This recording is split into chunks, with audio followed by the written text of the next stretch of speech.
ఒక జిల్లా కలెక్టర్ అంటే ప్రోటోకాల్, వందల మంది సిబ్బంది, కాన్వాయ్ ఇవన్నీ ఉండడం సహజం. కానీ పశ్చిమ గోదావరి జిల్లా కలెక్టర్ చెదలవాడ నాగరాణి గారు మాత్రం వీటన్నింటికీ భిన్నంగా అందరినీ ఆశ్చర్యపరిచారు.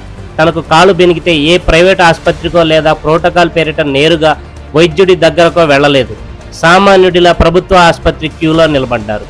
అసలు భీమవరం ప్రభుత్వ ఆసుపత్రిలో ఏం జరిగింది, ఆ వివరాలు ఇప్పుడు చూద్దాం. ప్రజాసేవకులంటే ఎలా ఉండాలో పశ్చిమ గోదావరి జిల్లా కలెక్టర్ చెదలవాడ నాగరాణి గారు నిరూపించారు. సోమవారం కలెక్టరేట్లో మెట్లు ఎక్కుతుండగా ఆమె కాలు బెణికింది. నొప్పి ఎక్కువగా ఉండడంతో చికిత్స కోసం ఆమె భీమవరం ప్రభుత్వ ఆసుపత్రిని ఎంచుకున్నారు. కానీ అక్కడ ఎక్కడా తాను జిల్లా కలెక్టర్ అనే హడావిడి కనిపించనివ్వలేదు. ప్రోటోకాల్ను పక్కన పెట్టి ఒక సాధారణ రోగిలా క్యూలో నిలబడి ఓపీ రాయించుకున్నారు. అనంతరం ఆర్థోపెడిక్ విభాగానికి వెళ్లి ఎక్స్రే తీయించుకున్నారు. కలెక్టర్ను క్యూలో చూసిన రోగులు, ఆసుపత్రి సిబ్బంది ఒక్కసారిగా ఆశ్చర్యపోయారు. వైద్యులు ఆమెకు పరీక్షలు నిర్వహించి కాలు విరగలేదని, కేవలం బెనికిందని ధృవీకరించి 2 రకాల మందులు ఇచ్చారు. చికిత్స అనంతరం కలెక్టర్ నాగరాణి ఆసుపత్రిలోని వివిధ వార్డులను క్షుణ్ణంగా పరిశీలించారు. రోగుల వద్దకు వెళ్లి వారికి అందుతున్న సేవల గురించి అడిగి తెలుసుకున్నారు.